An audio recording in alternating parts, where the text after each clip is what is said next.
Hi అండి. అందరికీ నమస్కారం. Welcome to my channel. ఈ వీడియోలో ప్రభుత్వ ఉద్యోగులకు మరియు పెన్షనర్ల డీఏ, డీఆర్ కరువు భత్యం మరియు కరువు ఉపశమనంల పెంపుపై సుప్రీం కోర్ట్ అయితే కీలక తీర్పు ఇవ్వడం జరిగింది. సో, దీనికి సంబంధించిన పూర్తి వివరాలు ఈ వీడియోలో తెలుసుకుందాము. వీడియో అయితే ఎక్కడే కానీ స్కిప్ చేయకుండా ఎండ్ వరకు చూసేయండి. అప్పుడు ఇన్ఫర్మేషన్ పూర్తిగా అర్థమవుతుంది.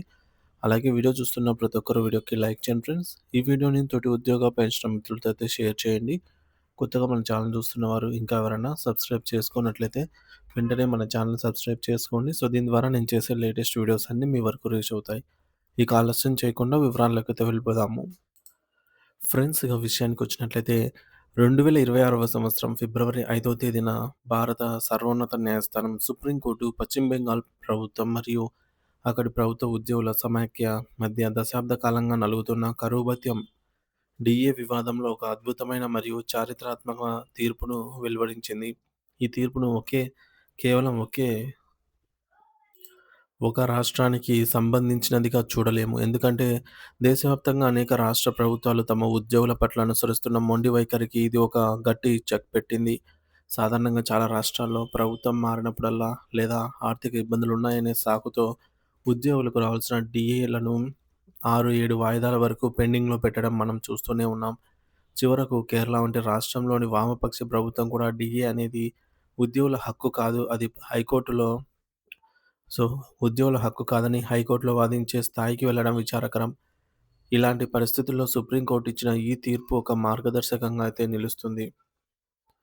ఇక మన తెలుగు రాష్ట్రాల్లో కూడా డీఏ బకాయిల కోసం ఉద్యోగులు ఏళ్ల తరబడి వేచి చూడటం, ప్రభుత్వం నిధుల కొరతను సాకుగా చూపడం నిత్యకృత్యమైంది.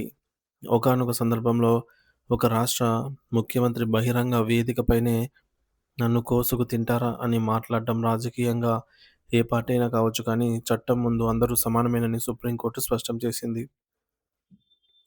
ఒక సంక్షేమ ప్రభుత్వం అంటే కేవలం శాంతి భద్రతలను కాపాడటం మాత్రమే కాదు, తన పరిపాలనను నడిపించే ఉద్యోగులు గౌరవప్రదంగా జీవించేలాగా చూడటం కూడా ప్రభుత్వ బాధ్యత అని కోర్టు గుర్తించింది.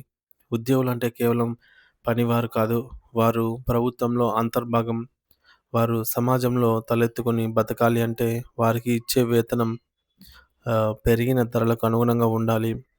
సుప్రీంకోర్టు తన తీర్పులో అత్యంత కీలకమైన వ్యాఖ్య చేస్తూ, కరువు భత్యం డీఏ అనేది ప్రభుత్వం ఉద్యోగికి ఇచ్చే అదనపు కానుక లేదా దానం కాదని, అది ఒక చట్టబద్ధమైన హక్కు అని తేల్చి చెప్పింది.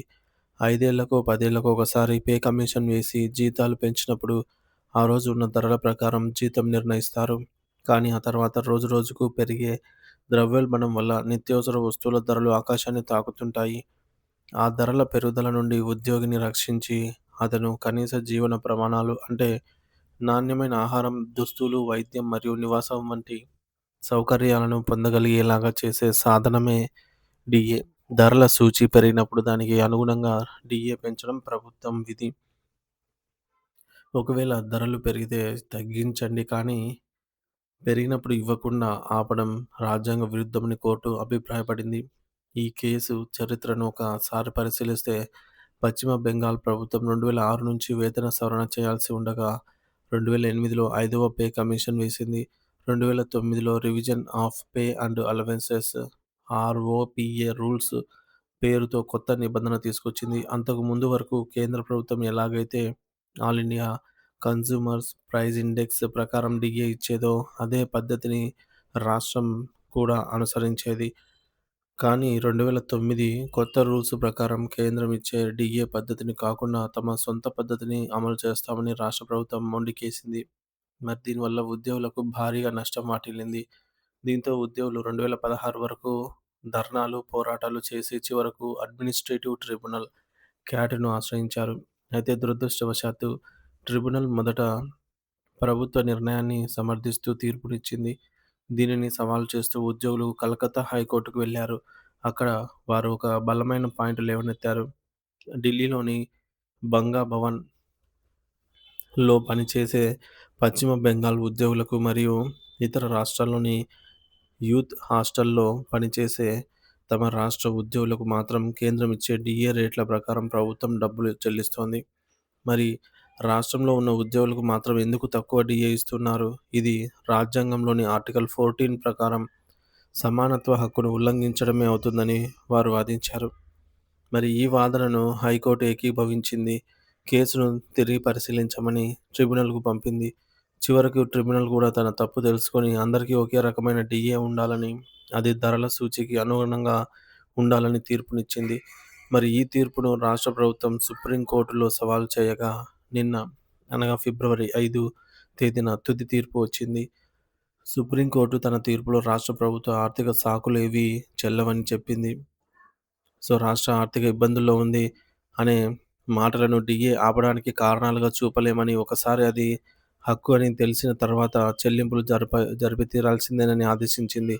2008 నుంచి 2019 వరకు పెండింగ్‌లో ఉన్న డీఏ బకాయిలని అర్రియర్స్ వడ్డీతో సహా చెల్లించాలని, ఈ ప్రయోజనం కేవలం సర్వీస్‌లో ఉన్న వారికే కాకుండా ఆ కాలంలో రిటైర్ అయిన వారికి మరియు మరణించిన ఉద్యోగుల కుటుంబ సభ్యులకు కూడా వర్తిస్తుందని స్పష్టం చేసింది.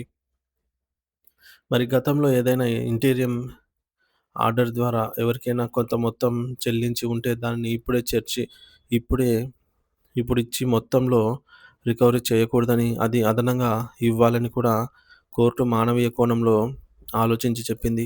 ఈ చెల్లింపుల ప్రక్రియను పర్యవేక్షించడానికి సుప్రీంకోర్టు ఒక అత్యున్నత స్థాయి కమిటీని ఏర్పాటు చేసింది.